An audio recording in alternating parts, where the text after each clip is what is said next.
Good evening, everyone, and happy holidays. Welcome to the December meeting of the Fairfax County Economic Development Authority Commission. I am Andrew Taherzadeh, Assistant Director of Communications at the EDA. I am your moderator for this meeting, which means I will have control over the audio functions of this Zoom call, and I will control the PowerPoint slides that will be used for the meeting. At this time, I would like to ask all those on the call to mute themselves. Now, I would like to welcome members of the commission to the meeting. Chairman Kathy Lang, Vice Chairman James Quigley, Secretary Ron Johnson, and members Lenny Hainsworth, Rocky Mitchell, and Stephen Partridge. FCEDA President and CEO Victor Hoskins and Executive Vice President Alex Imes are on the call, as are EDA Counsel Mike Graff, a number of EDA staff members, consultants who represent the EDA in offices overseas and California, and our marketing communications consultants. I would also like to welcome Fairfax County officials who have joined us for the meeting, as well as our guest speakers for the evening, Brian Kenner, Brian Stout, and Broderick Green of Amazon. This is a public meeting of the commission and is being recorded. Presenting from the FCEDA tonight will be Chairman Lang, President Hoskins, Vice President of Communications Alan Fogg, and Talent Initiatives Director Michael Batt. Members of the FCEDA Commission who have questions will have the opportunity to ask questions as they normally would during meetings. If anyone from the public has any questions, please select the chat function at the bottom of the Zoom screen to ask a question, or email Cheryl Martelli of the FCEDA. Cheryl's email address can be found in the chat box. We will not answer questions from the public during the meeting, but we will respond to all questions in writing afterward. And with that, I will ask Chairman Lang to begin the agenda. Chairman Lang.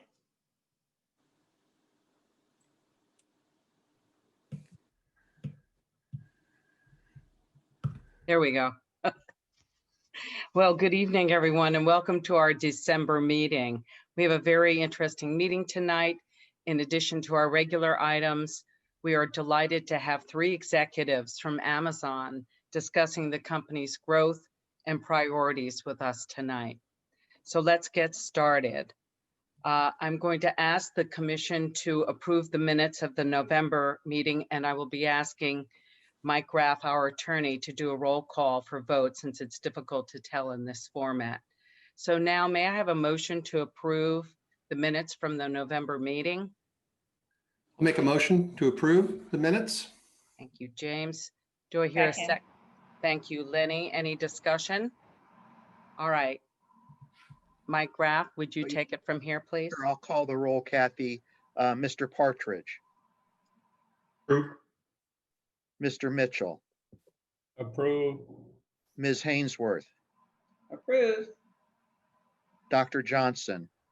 Approved. Mr. Quigley. Approved. Ms. Lang. Approved. The minutes are approved. Thank you very much. Thank you, everyone. The next order of item on the agenda is the expenditures report, which is a consent item. This report, which was in your package, this report represents 5 months or 42% of fiscal year 2021, and 36% of the budget has been expended. The Talent Initiative Program has expended $482,282 of the $800,000 budget, or 60%. Salary expenses, 34%, are currently running slightly below operating expenses of 38%. Are there any questions? Okay, thank you. The next item on the agenda, as you know, one of our commissioners, Christian Deschauer, has left the board. He resigned, and he was in the treasurer role. And so I'm going to be nominating one of our commissioners as treasurer tonight and as assistant secretary. But in advance of that, there was a question from one of our commissioners as to whether the same individual could be both the treasurer and the assistant secretary. And I asked Mike Graff, who is our counsel, to take a look at our bylaws and see what he concluded from that question. Mike, would you jump in on that, please? Sure, happy to do so, Kathy. So reviewed the enabling legislation of the authority and its bylaws, and I'm not aware of any prohibition in those organizational documents against a commissioner serving in more than one office, except it would be counterproductive at best, and arguably not authorized for the same commissioner to serve as chairman and vice chairman, or alternatively as secretary and assistant secretary, obviously because you want folks in those roles to step up when the primary officer is not available. But with respect to any other combinations, including treasurer and assistant secretary, there's no prohibition on the same commissioner serving in both of those offices. Thank you, Mike. We've done it multiple ways over the years, including having a separate individual as assistant secretary. And then over the last few years, Commissioner Deschauer had served as both.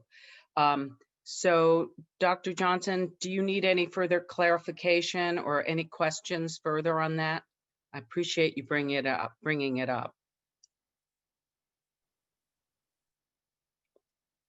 Well, I think there's always an interest on my part, and I would hope that all the commissioners would have a similar interest, that we have clarity and specificity on these matters, so that going forward, there are no regrets, and those that are elected to serve, if they are elected to serve in a dual role, then their fellow commissioners would be certainly amenable to it and would find no reason to object to it.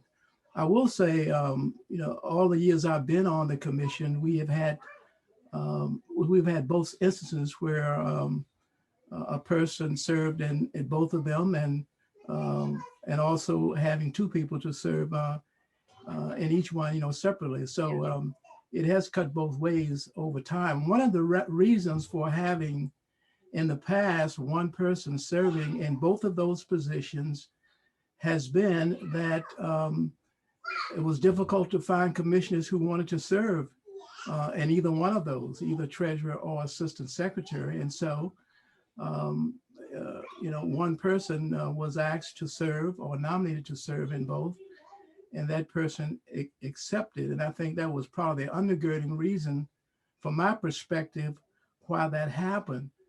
Many years ago, as recently as maybe 5 years ago, maybe 6 years ago, most of the commissioners were, business owners. They were very, very busy, and for whatever reason decided they did not want to serve as treasurer in one instance or as assistant secretary in the other. And so when you found someone who was willing to do both, everybody nodded their heads. That's a great idea. Let's vote for him or her to serve in both capacities. That has changed, I suspect. Right now, we do have, some new members to the commission, and in addition to that, those new commissioners, you might have time to serve in one or two of the positions, but that's up for them to decide that. But I'm just trying to put this in some historical perspective. Now, to Attorney Graff's point, and he is correct, there's no prohibition in the bylaws that would prevent that from happening. And so the next point would be, from my perspective, how do you implement that? How do you process that? Do you have two separate nominations for each position? Because there are two, and they are bifurcated, as all of you all know, in the bylaws. And so if we decide to have one person tonight, to serve in both capacities, I just want to be clear that we understand the process that gets us there, and be sure that we follow what we consider, proper protocols to get us there. So let's see how it plays out, Attorney Graff, and certainly I would want to hear your opinion on how we would proceed going forward if the decision is to have one person serving in both of those positions. Yeah, thank you, Dr. Johnson. I don't feel strongly about it, but I think it's probably preferable to elect the two offices separately. And I'm sorry, Chairman Lang, were we electing all of the offices this evening, or just electing the vacated Just offices? the vacated, the treasurer, and the assistant secretary, by the way, is optional, as Right. I understand it. The reason for the assistant secretary, at least from my experience, has been, especially with the secretary having to sign a lot of documents, with their unavailability, having an assistant secretary really facilitates getting things done. So, and I'm happy to put the nomination of the individual who has expressed interest in playing both roles, and we could do it as two separate nominations and two separate votes, if that would make sense. I think that's the way to go. Okay, very good. So I would like to nominate Steve Partridge to be treasurer of the Fairfax County Economic Development Authority. He has been on the board for a while. I think he's familiar with what we need to do and how we operate. And so I would like to put his name forward. I would That's my- second that nomination for Steve Partridge. Thank you very much. Is there any discussion? Okay, I guess we move to vote. Mike, would you take the roll call? Sure. The question is on the election of Mr. Partridge to serve as the treasurer of the authority. Mr. Mitchell, Approved. Ms. Hainsworth, Approved. Dr. Johnson, Approved. Mr. Quigley, Approved. Ms. Lang. So Mr. Partridge is elected treasurer. Thank you very much. And so let me offer the next nomination, which is for Steve Partridge, Commissioner Partridge, to serve as Assistant Secretary. Do I hear a second? I second Steve Partridge's nomination. Okay. Is there any discussion? All right. So Mike, would you kindly call the roll, please? Sure. The question's on electing Commissioner Partridge to the office of Assistant Secretary of the Authority. Mr. Mitchell, Approved. Ms. Hainsworth, Approved. Dr. Johnson, Approved. Mr. Quigley, Approved. Ms. Lang. Approved. And I want to thank once again Commissioner Johnson for bringing this up and making sure that we really follow the bylaws and understand when we're making decisions how to go about doing those, and especially Mike Graff's support tonight too. And, Thanks, Steve. yeah. Thank you. I'm very excited, but now I'm a little more worried after Ron's talk. So, Thank you for doing this, Steve. Yeah, thank Happy you, to do it. Steve. Thank you. Thank you. Well, Steve, I'll try to sign all things so we don't have to meet at the 7-Eleven or something, okay? Sounds Well, good. I just have to tell you, with DocuSign, it has changed the world. So just, we have a new world of signing documents. Okay, thank you very much, everybody. At the September meeting, as you may remember, we began a series of guest speakers to provide the commission and staff with various perspectives about post-COVID-19 economic recovery. And these thought leaders are important. They come from different areas, different perspectives, and we're looking for them to help us in our strategic vision for the future. So we kicked off our series with Brian Hill, our Fairfax County executive. We've hosted Gregory Johnson, Dr. Washington from George Mason University, and Stephen Murray recently, who's president and CEO of the Virginia Economic Development Partnership. So now I'm going to ask Commissioner Quigley to introduce our speakers tonight. Thank you, Kathy. Tonight, we are pleased to have with us 3 team members from Amazon's leadership team, Brian Kenner, Brian Stout, and Broderick Green. They are members of the leadership team in Amazon's HQ2 project based in Arlington County. They're going to talk to us about how HQ2 is developing, Amazon's footprint in Northern Virginia and the Washington area, and the company's emphasis on talent development in the area. A little bit about our speakers tonight. Brian Kenner joined Amazon in 2019 to lead the company's Arlington headquarters public policy efforts. In this role, he leads a team responsible engaging on policy issues, securing approvals for real estate development, and managing Amazon's economic development investments in the HQ2 region. Prior to Amazon, Brian served as the deputy mayor for planning and economic development for Washington, D.C. under Mayor Muriel Bowser, where he led economic development and real estate development for the district. Before joining Washington, D.C. government, Brian was the city manager for Tacoma Park, Maryland.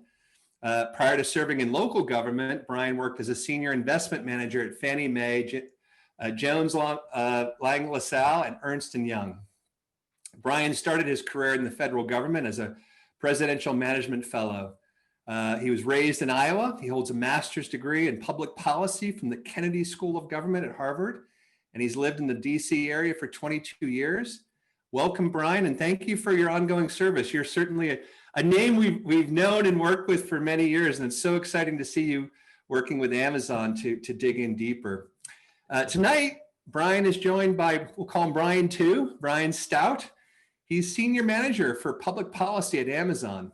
In this position, Brian helps lead Amazon's policy development, engagement, and advocacy efforts in support of the establishment's Amazon Arlington headquarters and presence in the national capital region. Prior to joining Amazon, Brian served for 11 years in the Arlington County Manager's Office as federal liaison. Early in his career, Brian worked on Capitol Hill for former Northern Virginia Congressman Tom Davis, as well as two other members of Congress, Joe Scarborough and Jeff Miller.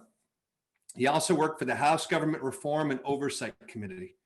Brian holds a bachelor's degree in political science and public relations from JMU. A DC area native, Brian lives in Arlington. Tonight, Brian Stout and Brian Kenner are joined tonight by their colleague, Broderick Green. Broderick is Senior Manager, Economic Development at Amazon. He has been with the company for 3 years now. Before that, he spent almost 10 years with the JAX USA Partnership, a not-for-profit division of the Jacksonville Regional Chamber of Commerce and the Regional Economic Development Initiative for Jacksonville in Northeast Florida. Broderick served as Senior Director for Business Development at JAX USA. The two Brians and Broderick will speak for about 20 minutes, and we'll have time after for the remarks and questions from the commissioners.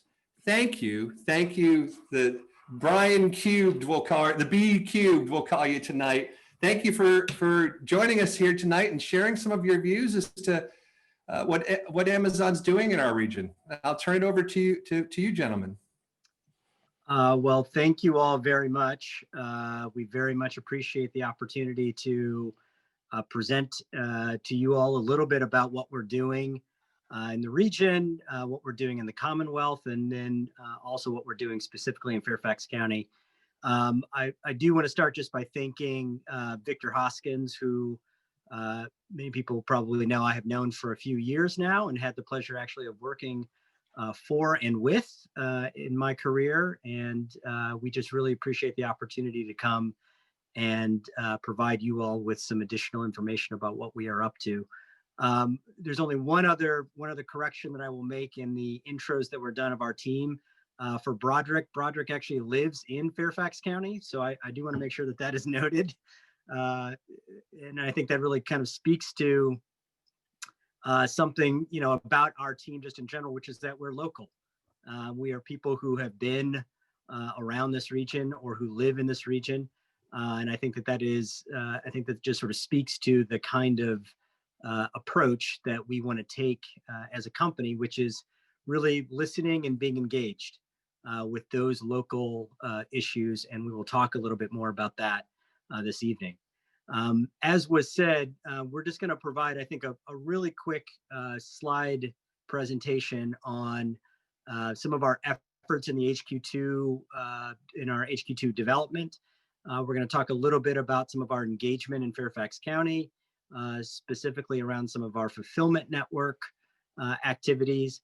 And then I think we're going to end with just a little bit of a discussion about some of our policy priorities, and sustainability is a primary one for us. So we wanted to spend just a little bit of time on that, but then also leave some time for you all to be able to ask us some questions. One thing before I turn it over to, I guess, the other part of the B cubed, the other Brian here in a second, is just to underscore, what I really think that this says, what this presentation is going to say, which is really, the reason why we selected this region was really because of so many of the positive attributes of so many different parts of the region. Having the opportunity to grow our corporate sort of footprint in Arlington, but knowing that many of our employees, both currently and in the future, will live all over the region, including Fairfax County. So for us, we really see many of our activities in the region as an extension of the reasons why we selected this area for us to grow. With that, I will turn it over to Brian Stout to lead us off in our PowerPoint presentation, and look forward to concluding that and answering any questions that people have.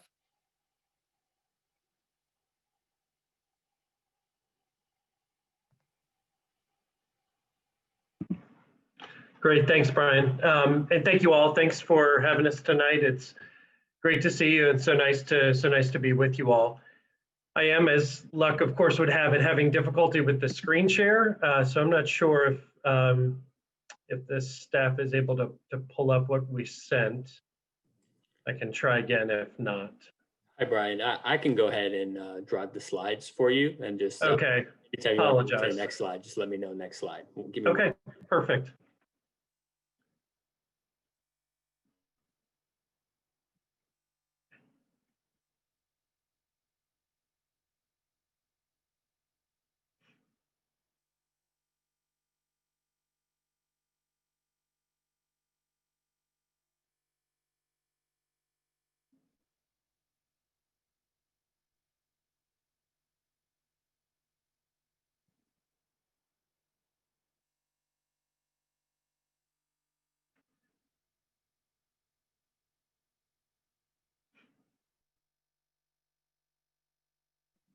Perfect. Okay, thanks. Can you see that? I can see it. Yes, thank you very much. Perfect. Appreciate your assist with the audible there. Yep. Wouldn't be pandemic time without some technical difficulties. So thanks, Andrew. We can advance to the next slide. This, while so much of the focus over the course of the last 2 years has been on our new headquarters site. As you can see from this slide here, Amazon's been investing in Virginia for quite some time, and our footprint throughout the entire Commonwealth continues to grow. We've already invested over $20 billion in Virginia over the course of the last decade, and we have over 18,500 both full and part-time Amazonians who work in Virginia. We continue to hire. Next slide, please. Specific to our HQ, we plan to invest more than $2.5 billion in our Arlington headquarters over the course of the next decade, driving the creation of tens of thousands of indirect jobs in addition to our 25,000 direct hires and tens of billions of dollars in additional investments in the region. We expect the growth related to our HQ alone to generate more than $3.2 billion in tax revenue over the course of the next 20 years. When we talk about our HQ, we're really talking about 3 distinct phases over the course of the next decade. Phase 1 consists of leased space in the Crystal City submarket of Arlington. That space helps support our hiring growth as we develop our 2 new plans. Phase 2 is Metropolitan Park. That project is already underway, represents half of our 4.2 million total square feet of new office space. That was approved by the Arlington County Board in December of last year, actually a year ago today. And the second phase of new ground up development is Penn Place, just to the northeast of the Metropolitan Park site. And that will be the second 2.1 million square feet of new development. Next slide, please. phase one with our lease space, we're currently occupying over 500,000 square feet of renovated office space across 5 different sites in the Crystal City submarket. Our newest building is, it's noted as WAS 11 on here. We utilize airport codes for naming our buildings, but the building name is actually Aurora, which signifies new beginnings. And that was as you can see from these photos, that was the first fully renovated new building.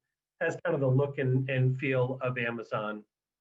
And so we were excited to open that up last month and really look forward to continuing to utilize this lease space as we build out our new office space. Next slide, please. And this is Met Park. So this is again, the first half of our new development, which was approved by the Arlington County Board in December of 2019. We broke ground in January of this year and have reached nearing the end of our excavation. That'll be ending in the coming days, and we'll be starting to work our way back up skyward. The project consists of 2 22-story office buildings. Combined, as I said, they'll total 2.1 million square feet of office space. I think also interestingly, there are a lot of other kind of community amenities. Our decision to locate in an urban core is intentional, and our buildings service not only our employees, but really are focused outwards to the surrounding neighborhoods, the community, and the region as a whole. And so there are close to 79,000 square feet of ground floor retail included in these 2 towers.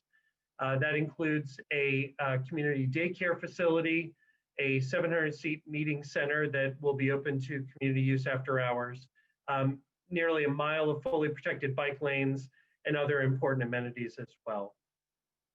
Next slide, please.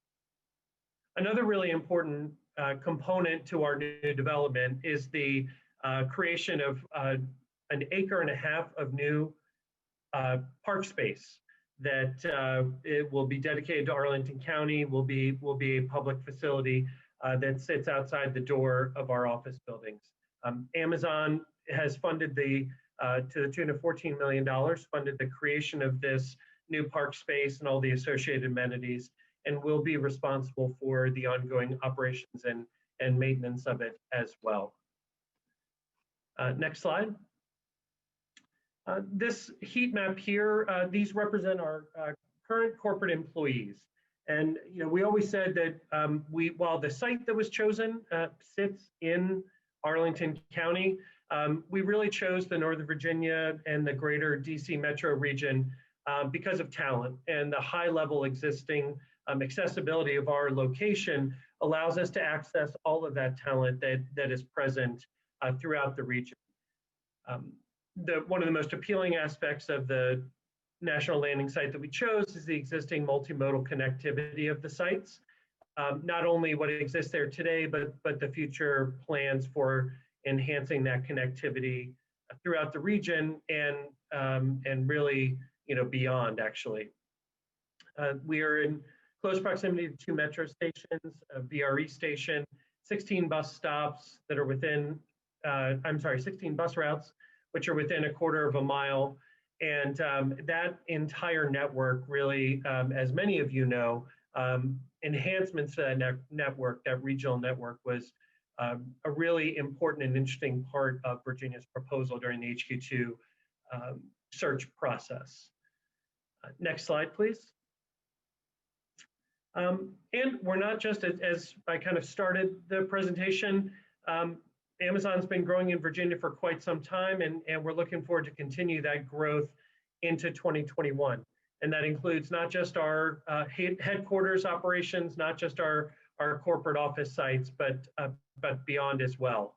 From a corporate office standpoint, as you know, in 2018, Herndon was selected as the new East Coast home for AWS, bringing with it 1,500 new jobs to the region. Those offices and campuses will continue to expand and grow across Northern Virginia.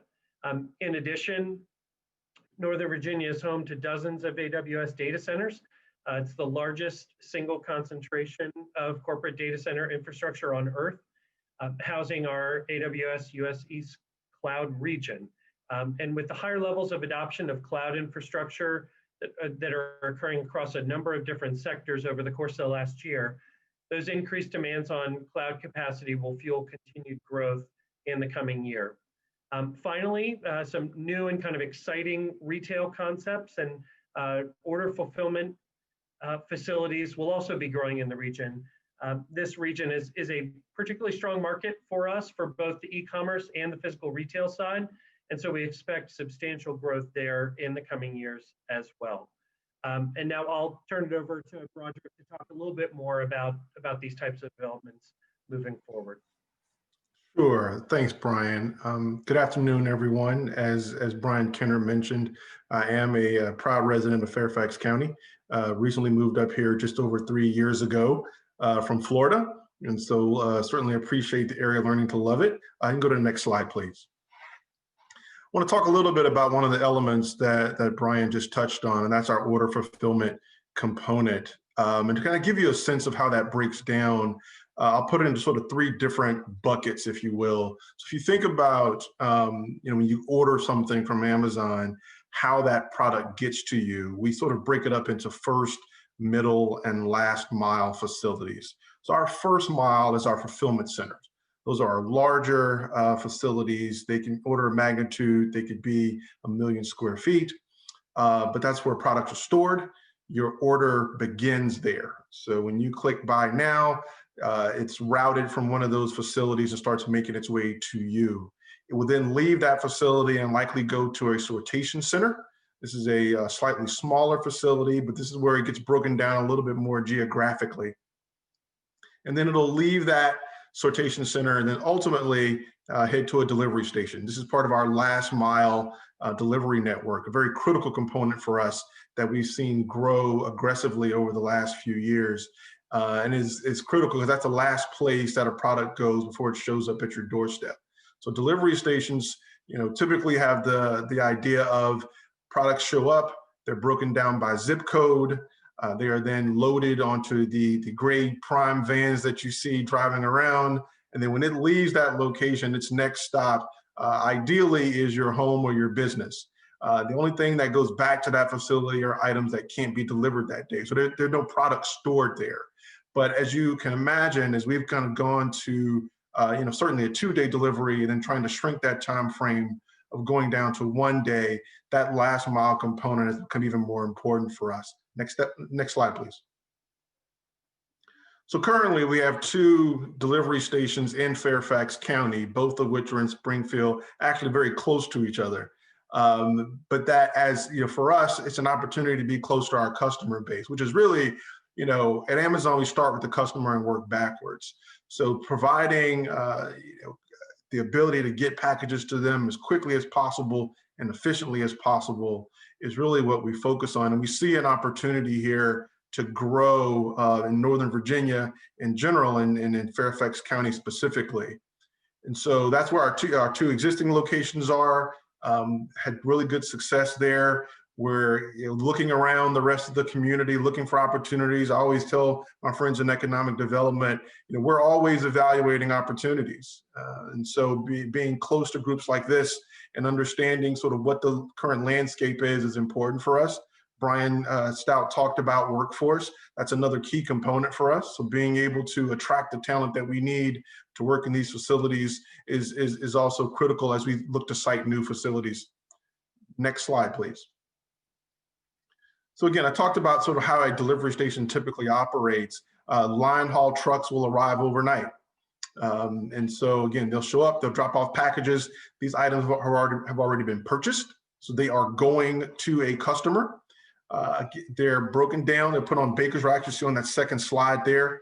They start to get broken down by zip code, get put on baker's racks. Those baker's racks are rolled out, loaded onto the trucks that you see there in the third slide. And then again, ultimately they show up at your doorstep. It's rare that a day goes by that I don't have a few packages on my doorstep now. That's even pre-COVID. But it has become something that we've learned ways to be even more efficient. It's important for us to be good community partners and really making sure that we get our customers the packages and the items that they need. And again, how do we do that creatively? We've learned lessons as we've grown this particular side of our network. Those vans that you see, I guess you point this out, those are actually not Amazon employees for the most part. Those are third-party businesses that are growing and delivering packages on our behalf. So that would be an indirect or secondary downstream job that's created as a result of our delivery station footprint. And so we're actually very proud of that, to see these small businesses stand up and then continue to grow as our volume increases. And these are local people. You know, they're in the community. They started a business. They hire locally, which is always important for us. So it's exciting to see those ripple effects. You know, we're certainly proud of HQ2, and I'm excited about seeing the fulfillment network continue to grow as well. Next slide, please. And just a few photos. This is an exterior. Some of our delivery stations actually have, what's kind of hard to see in this slide, but there's in the middle there, it says Amazon Hub. So some of our delivery stations actually have the ability for customers to go and pick up their packages on site. And that's, again, to provide some options there. If you order an expensive item that you don't want sitting on your doorstep, you do have the ability. If you don't have a Whole Foods location that has an Amazon locker stop, the delivery station itself may actually have a locker hub that you can order the item, have it shipped there, and go pick it up at your convenience. Next slide. And these are just some interior photos. Again, we tend to innovate pretty regularly. So every time we have a chance to improve how these buildings operate, we try to incorporate that. So if you look back at some of our legacy buildings to our buildings that are going up now, you'll see some pretty stark differences. But that's important. That's one of the things that we like to do. We like to continue to think big and really innovate on behalf of our customers. Next slide. You know, for the most part, our delivery stations, again, it'd be a mix of full-time and part-time jobs. You'll see anywhere between 50 to 100 full-time, another 150 to 300 part-time jobs. The buildings come in different sizes, so that's going to fluctuate in terms of the number of positions you see, but those numbers would be separate from any delivery drivers. So again, you'll have that sort of spin-off effect of additional jobs that get created. All of our associates receive the minimum $15 an hour. That's the floor, not the ceiling. We're very proud of that. Our full-time associates receive benefits from day one. So the moment you walk in the door, if you're a full-time employee, you have a benefits package that matches what Brian and myself have. So again, there's no delay in that. Then our flex drivers, which is another unique element for us, is where individuals who want to deliver in their personal vehicle on Amazon's behalf. They'll sign up for a 4 or 5 hour shift. They have a pretty small delivery area that they cover, but they can make anywhere up to $22 an hour. And that's usually good for part-time individuals looking to make some extra money. Or if you're a college student, if you're just looking to pick up a second job to pick up some extra hours, that's really how those opportunities materialize. And so, you know, we think we have a pretty compelling argument when it comes to this delivery station and overall in our fulfillment network. It's growing, and we see ourselves being able to establish that footprint here in Fairfax County, to be sure. Next slide. Brian, back to you. Great, thanks. And so just wanted to highlight some of another area that's critically important to Amazon and where we've made significant and will continue to make significant investments, not just around the globe, but really a lot here in Virginia, and that's in the area of sustainability. Amazon's committed to and invested in sustainability. It's just a no-brainer for us. It's good for our business. It's good for the planet. It's good for our customers. It's good for the communities in which we operate. And so as you may have heard, in 2019, Amazon co-founded the Climate Pledge. That was a commitment for us to be net zero carbon across our business by 2040, 10 years ahead of the Paris Agreement. Particularly on order fulfillment, right, which we just talked about. That is a very, very ambitious goal, but something that we're investing significant resources in meeting. Virginia really is critical to our efforts in this space. We've already invested in the creation of over 260 megawatts of solar capacity to support our operations. And I think one thing to call out, we really did something unique in meeting our headquarters energy needs. In addition to our commitment to power our HQ with 100% renewable energy, we tried to take a look and see, is there a way that we can do more? Is there a way that we can provide some broader benefit? And so what we did was, working with Dominion Energy, we pulled Arlington County into the conversation, knowing that through their community energy plan, they had many similar goals to what Amazon had. And so we wanted to try to create an opportunity for the county to join us in that effort. And through those efforts, the county was able to purchase a portion of the energy from what is called the Amazon Arlington Solar Farm down in Southern Virginia. And this partnership is allowing the county to make significant progress towards their renewable energy goals. They're going to be starting in 2024, they're going to be able, 2023, they'll be able to provide 83% of the county government energy needs from renewable sources as a result of that agreement. So I think it just really speaks to the intentionality that Amazon has with all of the significant investments that we're making throughout the region and throughout the Commonwealth. Brian Kenner, over to you for a wrap up. Great. Well, thank you very much, Brian and Broderick, for that. I will just close by saying, one of the other sort of last things that we as a company, have really tried to prioritize, especially over the last year, is how we kind of fit as a community partner throughout the region. When COVID first happened, we were able to make about $1 million donation to the Greater Washington Community Foundation, the Arlington Community Foundation, Alexandria and Northern Virginia Community Foundations to really support some of those nonprofits and other community partners that were really helping out and providing services and resources for those in need. And for us, it was really a no-brainer, but something that we really wanted to prioritize as we sort of continue to sort of grow in this area.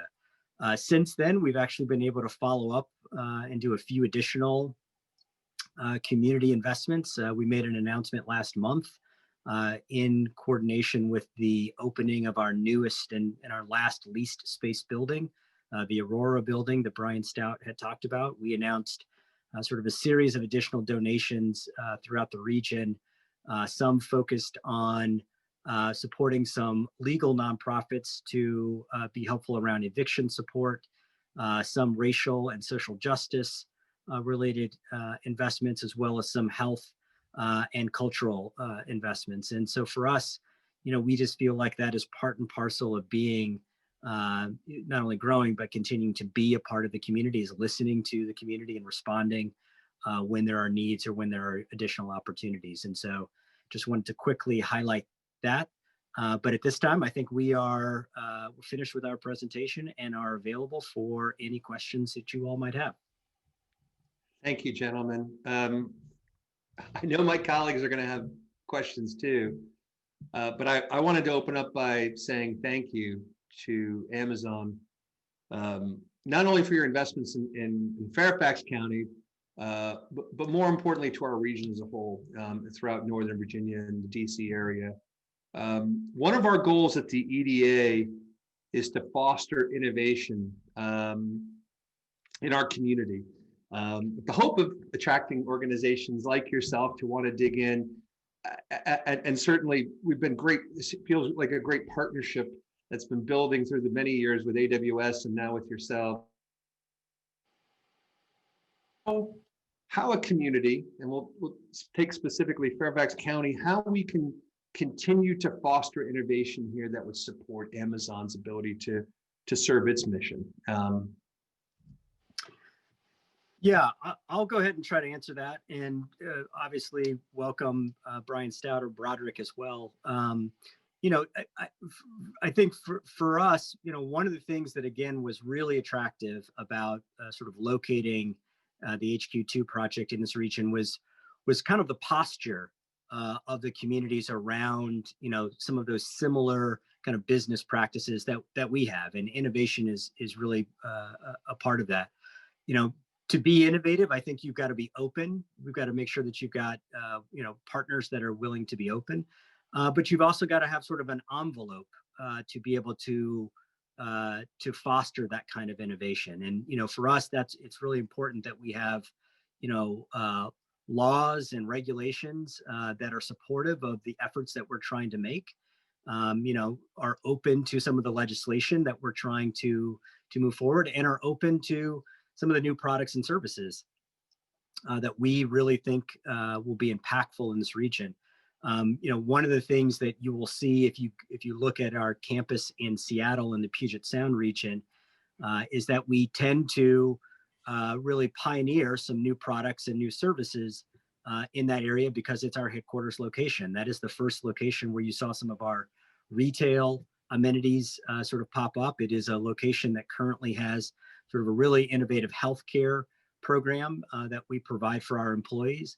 And so when we think about our headquarters locations, and obviously this region is our next one, this I think provides really an opportunity for us to continue to innovate and to pioneer some new ideas and some new thoughts. And so we're very excited about that. But for me, I think the number one thing is having partners, having local jurisdictions that are open and supportive of many of the innovations that we are thinking about doing.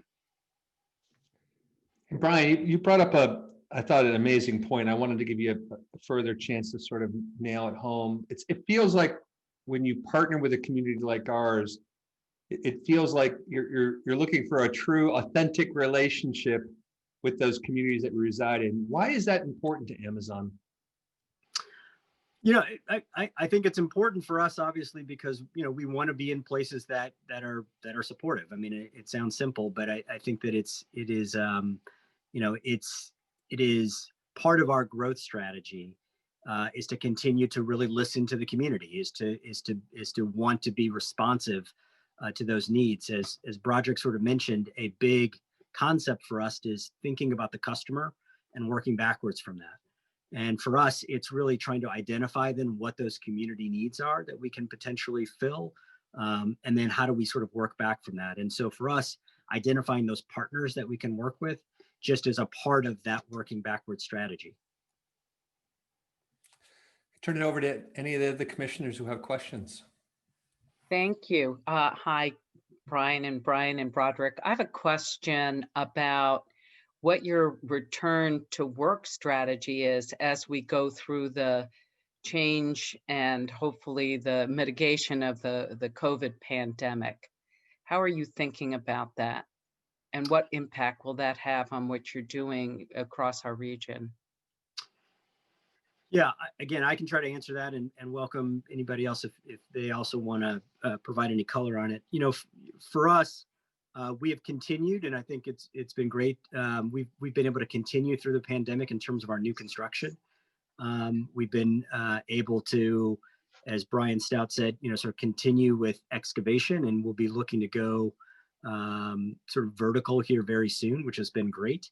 And I think that sort of coupled with over the past couple of months, we've also made some announcements just nationally about some additional tech hubs. So some additional locations across the country where we're, continuing to make sure that we are growing some corporate headcount. And so for us, I think that, we continue to think that providing office space for our employees is important.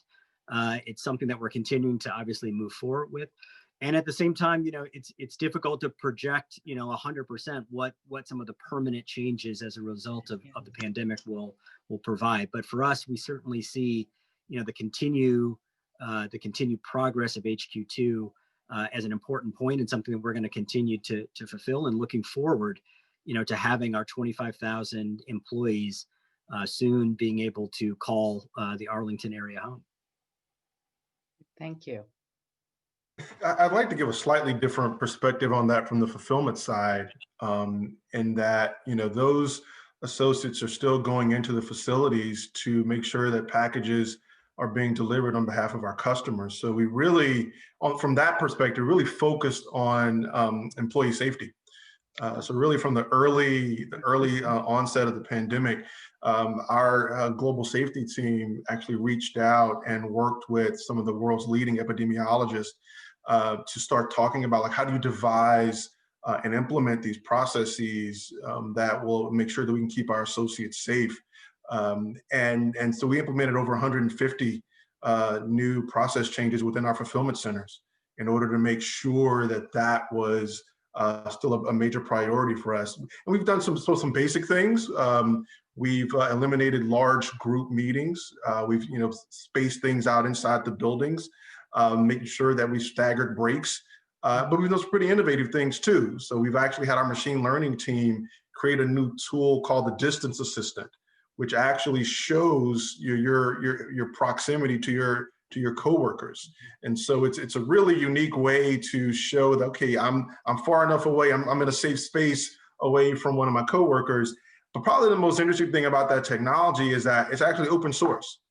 So it is available for other companies so that they can replicate it and then actually deploy it themselves, because that's how important it was for us to do that.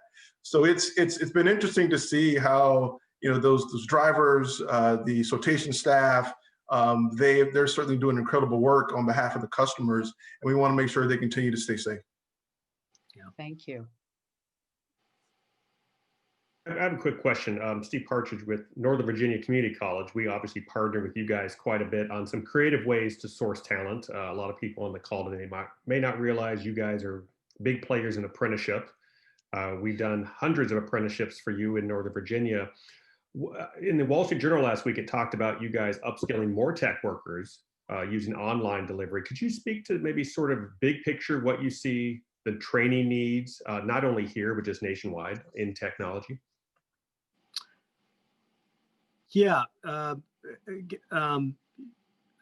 I think that probably speaks to something that's really important about this region in particular, which is again, one of the reasons why we selected this region was also because of the talent that is here, and because not just the existing talent, but really the opportunities that we saw, and really the opportunities that organizations like you and Virginia Tech and George Mason and Howard University and others are making to increase the amount of really talented folks that can potentially not just work for us, but can work for anybody in this region.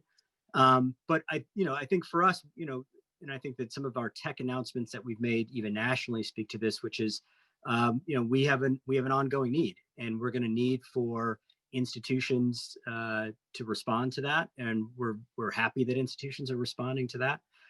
But we're also, want to think about how we can be impactful around those opportunities, which, I think that the announcement that you're referring to was an AWS announcement about really how do we continue to provide training and upskilling opportunities, even for those folks who may not have a traditional IT background, to be able to again, either have a job with us or have a job with another company, knowing that generally sort of a reskilling and a sort of many of the jobs that are here and jobs that are going to be in the future are really going to be reliant on those technology skills.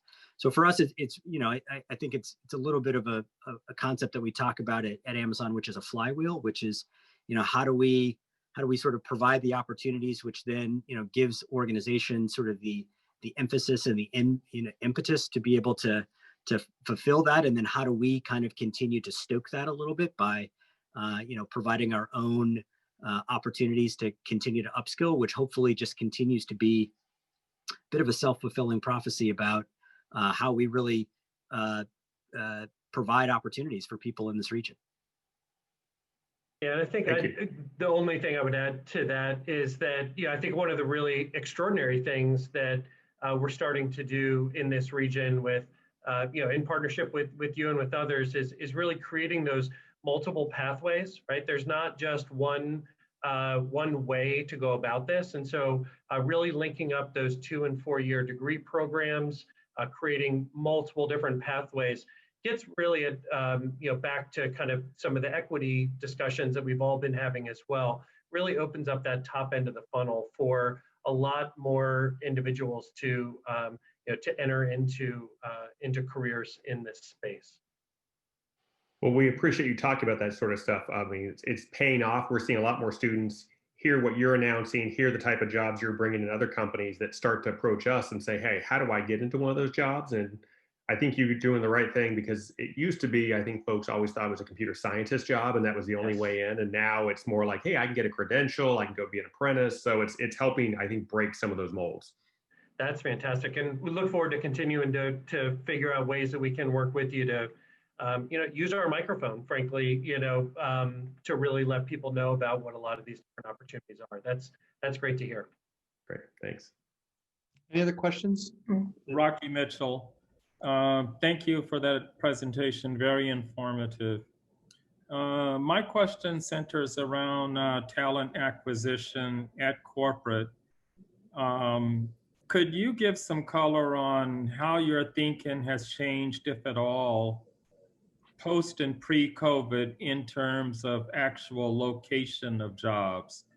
And what thinking you guys have put into place relative to location of employees, what it looked like before COVID at corporate, and what it might look like after COVID, especially given all the conversation that, well, hey, in this new world, there's really no reason to bring people into a large corporate headquarters. Could you just give us some color on that and what the implications are?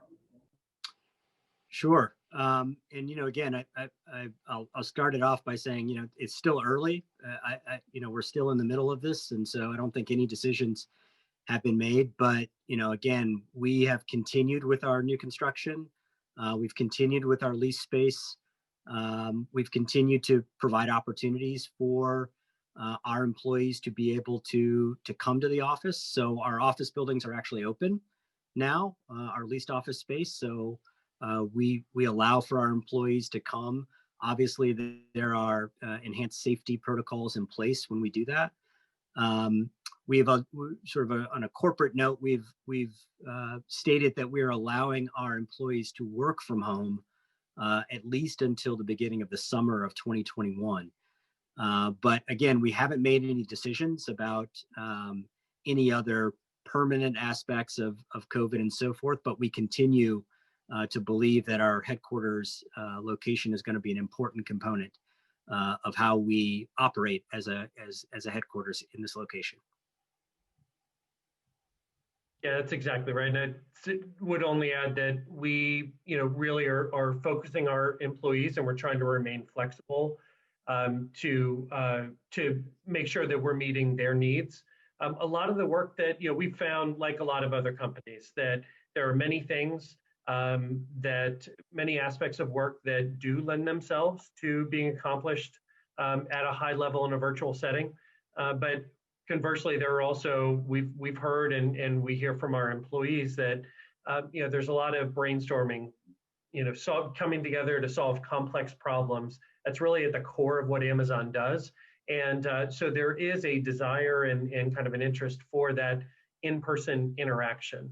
And so we, as Brian said, have not made any changes or adjustments with regards to the footprint, and while also staying true to our employees and meeting their needs.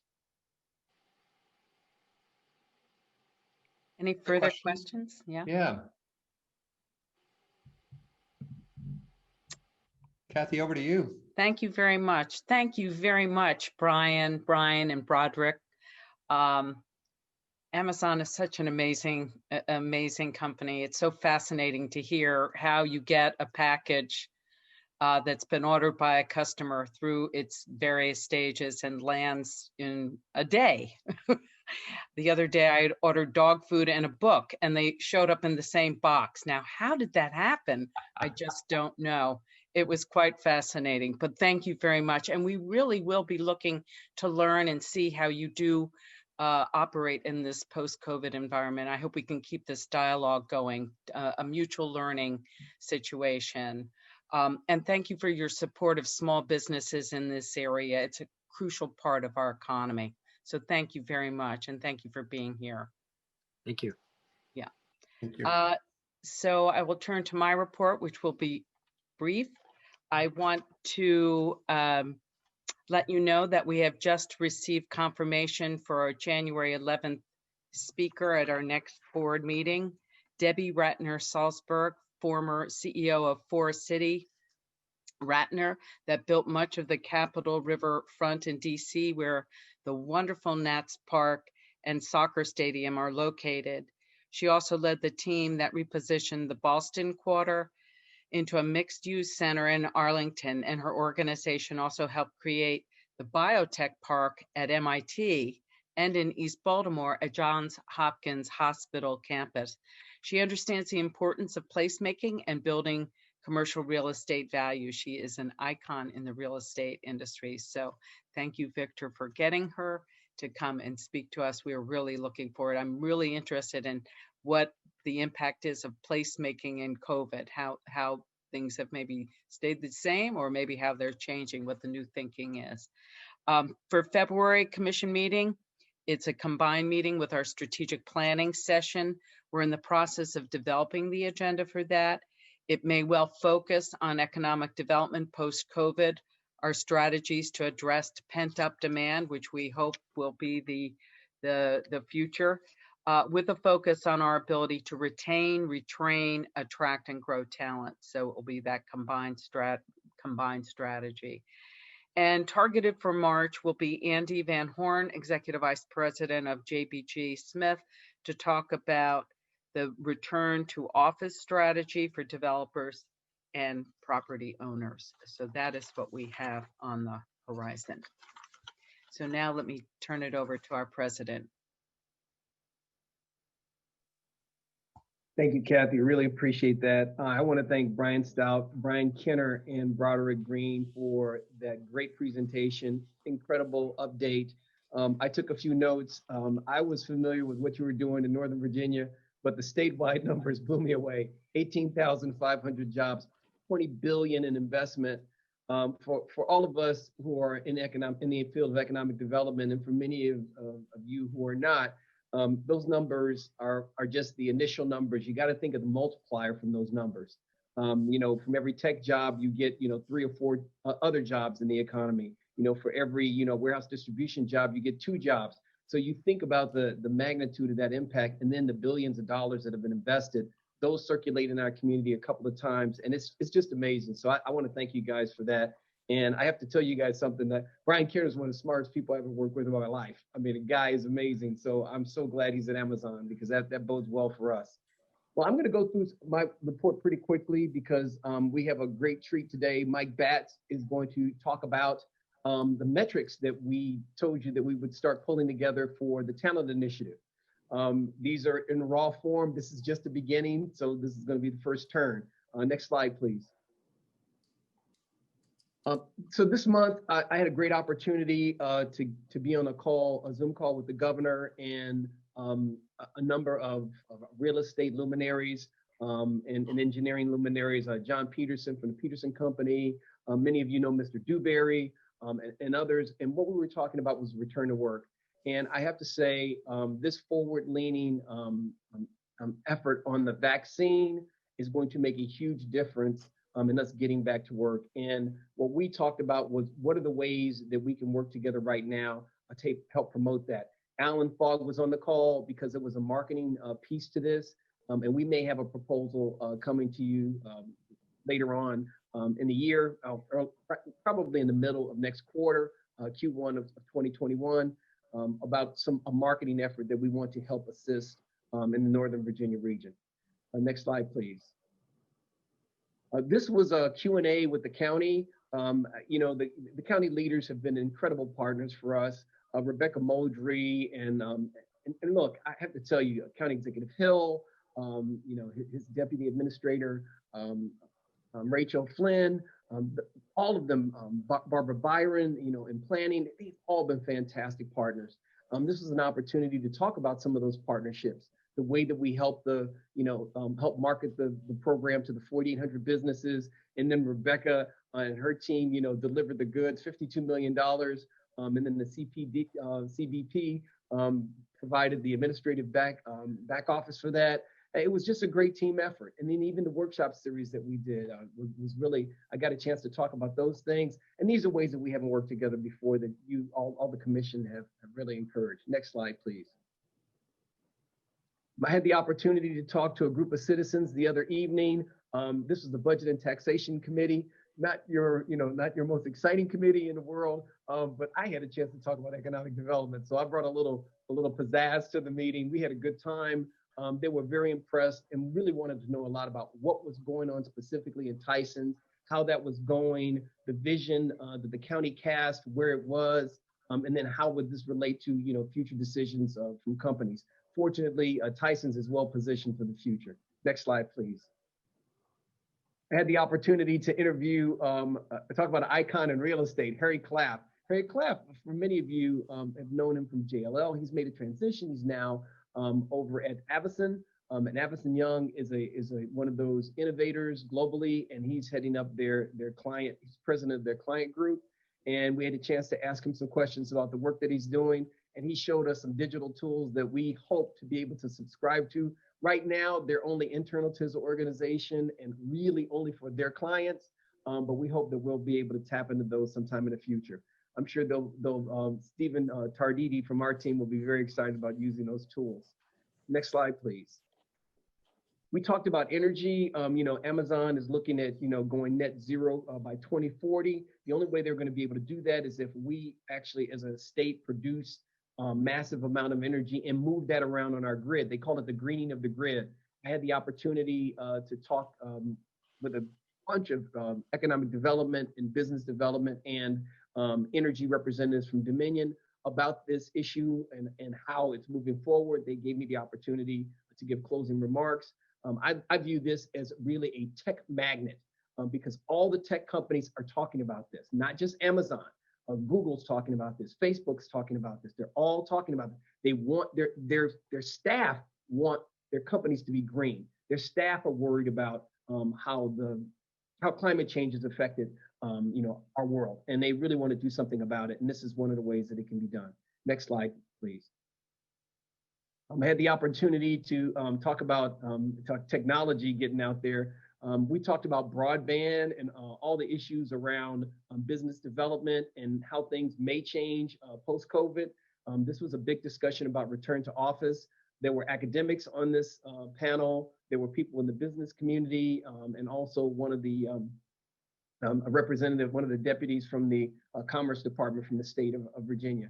It was an exciting conversation, very optimistic, especially given all the things that are going on in the environment right now. Next slide, please. I have to thank Chair Lang for nominating me for the Northern Virginia Leadership Regional Collaboration Award. That was very kind of you. I want to thank the staff because they're the ones that really deserve this award. I just am up front, so I get to pick it up, but it really is their reward because they have just done an extraordinary job at collaborating, not just in words, but in action, not just at the county level and not just in our office, but actually across the region and now even across the river. Next slide, please. I just wanted to close with this. Our region has been so resilient through this, through COVID. Next slide, please. This slide shows the impact some of the largest office employment drops across the country. You can see that the hospitality-centric entities, really metro areas, really got hit hard. Las Vegas, Los Angeles, Honolulu, they really got hit hard. And as a matter of fact, there were so many metro areas on this chart that it's in two parts. So this is the first part. We're very fortunate. We're not on this part of the chart. This is where 10, 15, almost 20% impact of drop in employment from February to April. Next slide, please. This is the part of the chart you want to be on. We are not only on this part of the chart, but we're actually number 2 in minimal impact, right behind Austin, Texas. And if you're going to be behind anybody right now in tech or actually in employment, you want to be behind Austin, Texas. Next slide, please. And this just shows the highest impact metro statistical areas and the lowest impact. If you look on the right-hand side, unfortunately, the print is very small. You see us right below Ventura, California. So that's it for me. At this point, I'm going to turn it over to Alan Fall, who's going to talk a little bit about communications, and then he's going to roll it over to Mike Batt to talk about metrics, and then it'll come back to me. Alan? Great. Well, thank you, Victor. And on behalf of the staff, I will say congratulations on your Regional Leadership Award. You're certainly no better person to receive that this year than you. And it's inspiring to me and to all of us who work for you. And so we'll be delighted to watch you receive it on our behalf on Friday. Well, and good evening, everybody. I have a couple of roles tonight. I'm standing between you and the great presentation by Mike Batt, but I do have a short marketing communications report that I would like to present. So next slide, please. So I want to show off a media placement that our DCI team got for us in November. It was an interview for Victor with the Wall Street Journal reporter who was doing a piece on how the big tech companies are affecting real estate markets in different metro areas. The piece that ran online quoted Victor and also noted that Facebook and Microsoft and Amazon have made location decisions here recently. So you see how many impressions, that's eyeballs, we got for the story. And we know that the Wall Street Journal is the #1 media source for corporate executives. So this was a great story to be part of. And other real estate focused outlets picked it up as well. It highlighted Northern Virginia as one of the top tech centers of the nation, and it boosted awareness of Victor as a thought leader in economic development. And both of those are goals of our national and international media outreach. So good going, DCI team, keep it up. That's exactly the kind of placement we need to get for the rest of the fiscal year and beyond. Showing us off as a tech center and a lot of smart people here. Next slide, please. Secondly, I want to follow up an idea that Commissioner Quigley had and shared with us to showcase what company executives are saying about Fairfax County and Northern Virginia. So we're going to brand this as the authority angle.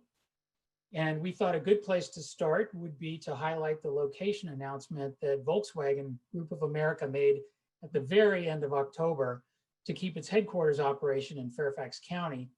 That would be for another 20 years and lease nearly 200,000 square feet of office space in Reston Town Center. Now remember, this was a decision made during the pandemic, and it came from one of the companies that is one of our global name brands and one that typifies our work here at the EDA to diversify the local economy. So great stuff. Now there are two really great things about CEO Scott Keogh's quotes. In the first quote on the top, he cites Northern Virginia as a great place to do business, specifically because the company is in the forefront of mobility and sustainability in the automotive industry, and the company can build on that innovation here. Now in the bottom quote, he notes how he found a future-proof workspace, as they put it, to match those ambitions here as a way to keep and attract talent. So in short, he highlights two of the themes that we use when we go out to the media with story pitches: technology innovation, and that this is a great place to attract and retain talent. This was awesome. And we'll bring you another authority angle next month, so stay tuned. So speaking of talent, next slide, please. We're going to highlight one of our signature achievements of 2020, the creation of our talent initiative. My pleasure to yield the rest of my time to my colleague, Mike Batt, who was promoted in the spring to be director of our talent initiative. He's worked very closely with so many members of the EDA, with an exceptional DCI team, and with so many institutions in our community and beyond to make our talent initiative a real game changer for us and for this community. And I have to say, Mike has been a game changer for us too. So as we wrap up the year, Mike is going to step you through elements of the talent initiative and show you how well we've done in this initiative that is less than a year old. So thank you very much, and over to you, Mike. That was, I mean, such a big upsell. I mean, I've got big shoes to fill here, so I appreciate that. So again, I think in the same theme I'm just going to share, and I'm lucky to be in this role that I really enjoy, the great work that this entire team and this entire organization is doing. It's not just myself and Aid Nolander, the two talent folks, and it is this entire organization. There's probably 90+% of this organization is directly engaged with the talent initiative, as well as our California office, our international offices. And I'll tell you, the contract that was a big RFP process last year that Alan led, and choosing DCI couldn't have been a better pick, because DCI has been instrumental in our success with the talent initiative. So really, what I want to do, if we'll go to the next slide, is just share, and let's go on to the next one, please. Share a couple of themes here. Really, I'm gonna walk through what we're trying to accomplish around the awareness and really changing the perception of Northern Virginia as a place to live and work and thrive. We just heard it from Amazon. They chose this location, like many companies, because of the talent that's here. We need to continue to keep the talent here, grow the talent that's here, and recruit more talent here. So that's really what we're doing. And so I want to talk about a couple of things and sort of just walk you through it briefly, which is, we're managing 2 workforce development challenges now. Initially, when we started this program, it was the fact that there's always 50, 60+ thousand jobs available, and we need to fill that talent. But with COVID, now we have a workforce challenge of those displaced workers and those industries that are really hurting. So we're really working down 2 parallel paths here, and I'll talk about that. I want to share a little bit on the progress we've had since March, since COVID, and really since the major launch after building the foundation for the talent initiative, and then share those targets that we're really putting in place to help us keep the momentum going with the talent initiative. So let's go on to the next slide. First and foremost, you've been hearing about this a lot, but I thought we pulled the numbers together, and it's pretty compelling on what we've been able to accomplish. This is just since March with these virtual career fairs. We've done 3 ourselves. We've done 2 that were some pretty heavy lift with women in technology with the Nova Hispanic American Chamber of Commerce. But we've connected over 31 applicants with 8,500 connections to over 100 companies that were hiring 10,000 people. So it's amazing the connections we've made. And I thought about it too, Victor. It's something I'll share a little bit later, but hearing what we just heard from Amazon, I want to make sure that we share with our companies the great work we're doing for them. Because with Amazon, we've had them in 2 of these virtual career fairs, and one was tech related with the AWS and all the tech talent that we need to fill for AWS aside of Amazon, but one was for the displaced workers. And we were working with Amazon's warehouse and the Whole Foods shoppers recruiting team. So we're working across the gamut to help here. And now we have an amazing 6th career fair coming up next month that I'll share on the last slide. So let's go on to the next slide. What I want to note here is the fact that diversity and inclusion has been an instrumental part of FCEDA for many, many years.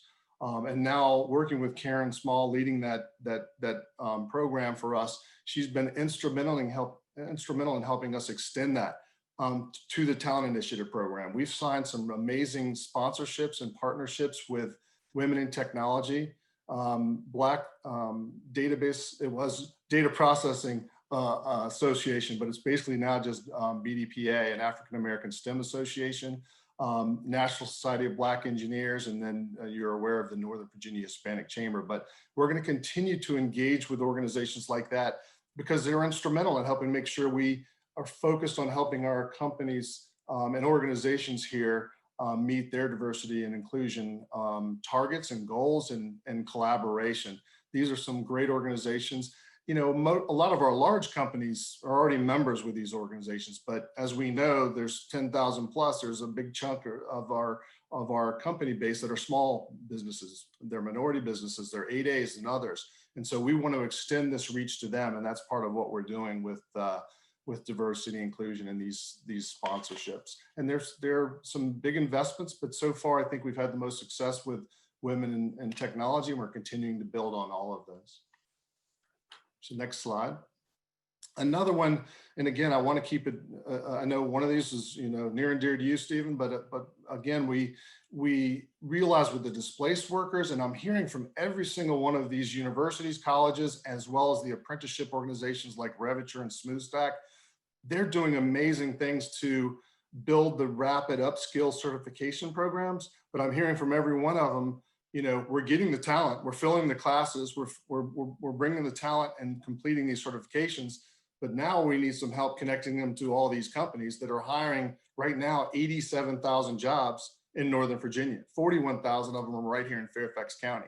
So a couple of things we're doing there is we're going to work more aggressively. We have an upskills page where we have this posted. So we have your, like nvccedu.rev and edu /workforce. We have those sites promoted on our upskills page, but we're going to work to improve that upskills page and really make sure that it's easily identifiable on the talent site. And then one of the first things we're going to do in the new year is extend on our quarterly talent workshops, and it's going to be dedicated to the upskills program. So again, inviting hundreds of HR talent from our companies here, having a workshop, and invite all of these organizations to come share the great talent that they've developed rapidly so that we can connect these companies, because we realize that is a really instrumental and key important role for us. And this is, not an all-inclusive list. We're working with a number of other organizations as well, but I think these are some key ones that we're really engaged with across Northern Virginia. Next slide is sort of shifting gears and going into the targets that we have. And I think, again, when we started working on the targets, also identifying where we are against those targets we were really, pleased with the success that this entire organization has achieved across the board. So I'll touch on 3 or 4 or 5 different targets that we have to really continue to have some momentum and some focus in key areas. And so this first one is year-to-date sessions. It's really how many hits are we going to get on our talent site this year? Right now, we're averaging just under 20,000. And it's driven through, as I said, every single group, every single person within our FCEDA. But it's also, we're also investing pretty heavily, and you heard some on the talent initiative budget with some targeted digital advertising. That's really driving a major impact on our talent site. And I'll share here in a minute where we're hitting that across not only the region, but the country, which is pretty amazing. And so we're going to work to continue to drive and grow that monthly hit rate. So we hit that target of 240,000 this fiscal year, which is pretty amazing to think. We launched this site in April and had 300 or 400 hits. And here we are, fast forward a number of months and we're getting almost 20,000 a month, and we're going to work aggressively to grow that. So we're really pleased with that. Next slide, please. And then again, sticking with the talent site, we have a target of hitting 30,000 job views this fiscal year. Right now, we're just close to 16,000 job views. And I want to make sure I articulate well what that means too, because it's really neat. It's not just come to our site and go to the jobs page and say, hey, that's a job view. No, it is go onto our job site, say, I want to work in the information technology space, and then drill down into one of those roles and you click on a company's job opening. That's what we mean. So it's pretty compelling to have a target of 30,000 and think about where we are with almost 16,000 year to date. So we're really focused on driving, again, talent to the site to find jobs and connect our companies with great talent. Next site.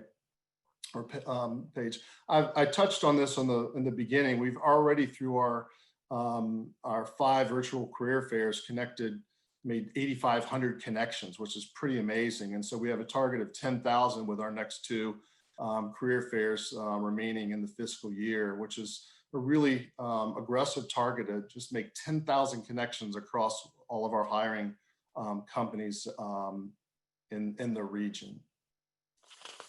Next site or page. This was the one I think was really cool, which is The talent site, driving hits and views to our talent site.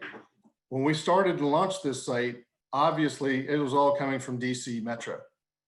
Fast forward to today, the top 2 sites in session hits on our site are New York City and LA. And that's through our targeted media outreach. That's through connecting with universities. That's just, again, we're being very strategic on not only, working to keep that talent here and help fill the jobs, but that's a lot of it's poaching from each other. So we're really focusing on bringing more talent to the region, knowing and seeing what's going on the news. We see the companies leaving in droves from California. So we're putting a lot of effort there. With Oracle just this past week, changing their headquarters address down to Austin. So we want to make sure when the news notes companies leaving, that they don't just note that they're leaving for Texas, that they're also coming here. So we're working on that. And so we have targets to focus on the top 9 outside of ours as well, of 85,000 sessions just from our top markets, and 8,500 job views just from those top 9 markets. I'm showing a few here, but it's also places like Boston and Denver and Philadelphia and a few others. So we're really aggressively focusing on driving talent here from outside the region as well. And then if you haven't spent much time on the talent site, we have a really cool cluster map. And we're going to drive towards a target of 150 companies on this target map. Right now we have 55. And what this means is that, so if you come into the site, you go looking for a job and you say, I want to go into, health and life sciences, and I want to focus, my job search in the Tysons area or the Herndon area, it'll take you directly to that area. And as we continue to build up the cluster map of companies, it'll drop down, health and life sciences companies or whichever one that interests you in that specific neighborhood region. And it'll, again, take you to learn more about the company and more about the jobs that are there. So we're just continually trying to help our companies connect with top talent in the area. And I'll tell you right now, the business investment teams here on FCEDA, I've watched them do some demos to our clients, like ID.me, for example, right in Tyson's, hiring 1,000 people next year. I watched Alex Thalacker do a demo for them, and before the end of the day, they were profiled on here. So really great work by the entire organization. Next slide. And then it's amazing too to see what we've done just since the beginning of the fiscal year in connecting with HR recruiting talent.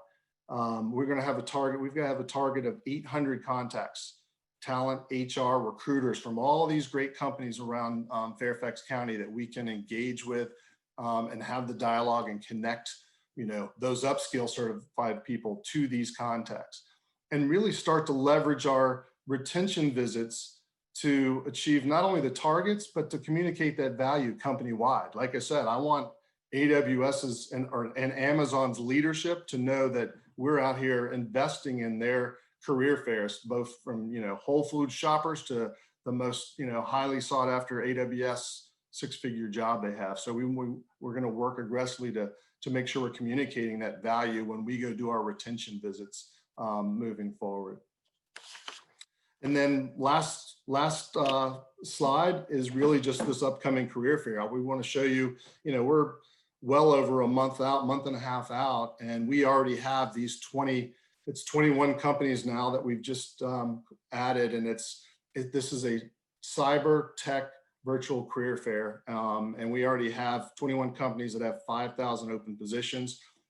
Interestingly enough, this morning we're so far in advance, we're already promoting it and selling it out there that we already have almost 50 registrants for this event that's a month and a half away. So we're targeting 500, but I'll guarantee you we'll have close to 1,000, if not over 1,000 qualified candidates. And we're doing things like we're investing some of the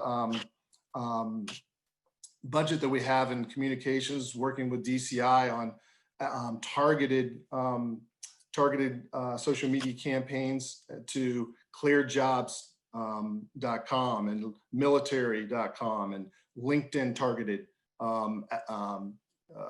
social media directly to locations like LA, San Francisco, those where we know they're considering other locations to bring that talent here. So we're excited, again, I'm excited to basically just represent the Talent Initiative Program that I know everybody here's driving and leading our momentum forward. And I'll just end there and open it up to any questions you might have. So thank you for the time.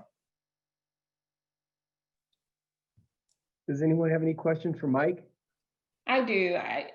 And it may be to both of you, Victor, in the context of all the company movement to Texas, it's an opportunity for us to go find talent in the vacated states, but it also means something about I'll say the balance of where talent is. What does it look like to you? What are the implications to you of that significant movement to Texas?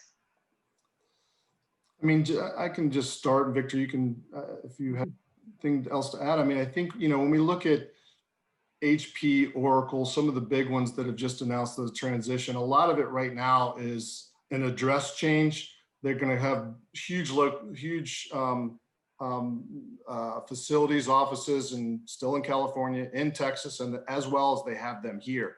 So what we're focused on is making sure that anybody that's out there in California knows that Texas is not their only option. There's more talent opportunity here. And I'll give you a clear example of that. These advertisements that we're getting ready to do targeted to California, we strategically chose to highlight HP, NetApp, Splunk that are headquartered in San Francisco to really emphasize that, hey, those tech companies that are sitting there, they're also here, and we have 87,000 jobs to fill. So consider that talent here. But so I just I hear you, and it's one thing that Lenny, I know we're working on to make sure that we continue to build the brand in Northern Virginia from a talent perspective, and that we want to make sure that when we see things like that on the news that we saw on Oracle, that they know companies are coming here as well. But I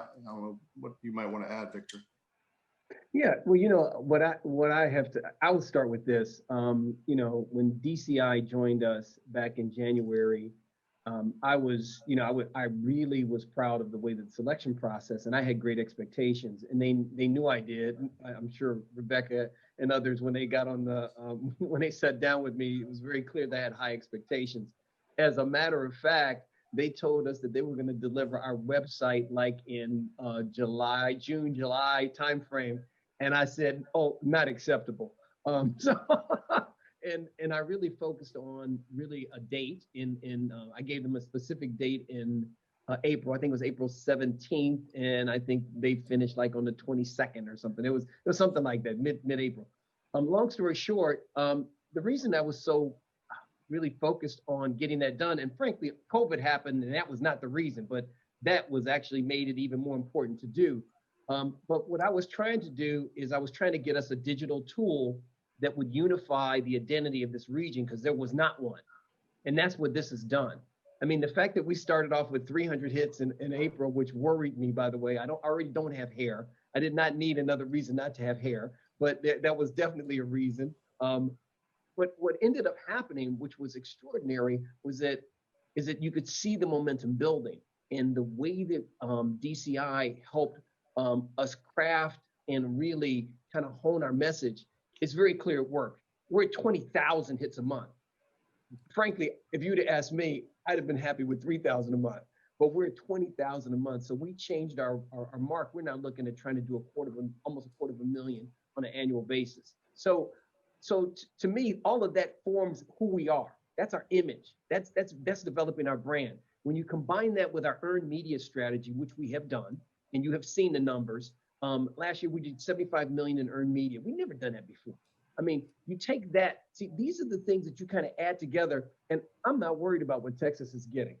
What I'm worried about is what we're getting, and that we're getting our share. And actually, right now, we are getting our disproportionate share. I mean, you can see it in the numbers. Right now, we're at 61% of our goal for this year on jobs. We're over 4,000. We'd have never thought that in a million years under COVID, that would be the situation. We probably will shoot way past our goal this year, and maybe not on square footage, because that's the hard part, but the jobs mean that the square footage will come. So for me, Lenny, I've been in this economic development environment for a very long time. I've seen states make a lot of noise and not really do a lot of action long run. They have a no tax environment. They have things that we will never have here. We're never going to be no tax. We may be right to work, but we're never going to be no tax. That's a very different environment from ours. So they're going to get their market share and they can have it. What I want our market share. And I believe our market share is innovation. I believe our market share is technology. And that's where we're leaning into. And if we can provide the talent through these mechanisms, that will be our reputation. My goal is to get us to 1 million visitors a year on our website. That's what I'm looking at. We're at we may hit 250,000, this fiscal year, but I'm looking at 4x of where we are right now. And I'd like to do that in 24 months. I have some very, very specific things that I'm trying to do with us so that so we have our own marketing channel. I do not like the fact that I have to wait for a reporter to come to me, or we have to convince a reporter to put something out on us. I want to put it out so that it goes out to the people that we're after. That's really what I want to do. That's what I'm after. So right now, they may look like they're making a lot of noise, but I think long run, we're going to do all right. I'm very confident. Thank you. Welcome. If there are no other questions, what I'd really like to just close with is the fact that we have 41,000 open positions in Fairfax County is astounding, and 87,000 in Northern Virginia. And these open positions have really brought our region together in a different way. We are working together with the other 9 jurisdictions like we never have before. And a lot of that's because we have the same problem. If we can solve this problem for our businesses, we can actually solve a problem that our region has. We're dealing with social equity issues that can be solved if we have the right solutions on the academic side. Steve Partridge deals with this every day. Every day he's dealing with this. We can change people's lives if we change what they know. We can change people's lives if we present them with the opportunities and the jobs. That's what we're trying to do. We are also now working across the river. And I think by the end of this year, well, by the end of this fiscal year, I believe that we will have a DC regional alliance that will include 6 counties in Maryland, the District of Columbia, and 10 counties in Northern Virginia. 17 jurisdictions working together on a singular strategy. And that strategy is going to include talent and marketing. We're already working on the strategy right now. So I think that in the long run, we are going to blow people away. But right now, we're still at the beginning. We're babies. We've never done anything like this ever. I mean, it's all started in April, and this is only November. I see an incredible future for us. So with that, I'll turn it back over to Kathy, our chair, to close. Thank you. You know what's really incredible? That there was an idea and there was some money, and look what you all have done with it. It's amazing. I mean, really, you have made it something tangible, something that will make a difference in people's lives and to our county and to our region. So congratulations to everybody for the work you've done. That's not easy to do. And thank you, DCI, too, part of the partnership. So that's it for tonight. I want to wish everybody a very happy holiday. I hope that everybody is safe and still following the guidelines, and that we will see you in the first part of the year. Victor, thank you for your continued amazing leadership and enthusiasm and optimism. And thank you to all the team for all the hard work that they've done. So with that, I think we will call to adjourn the meeting.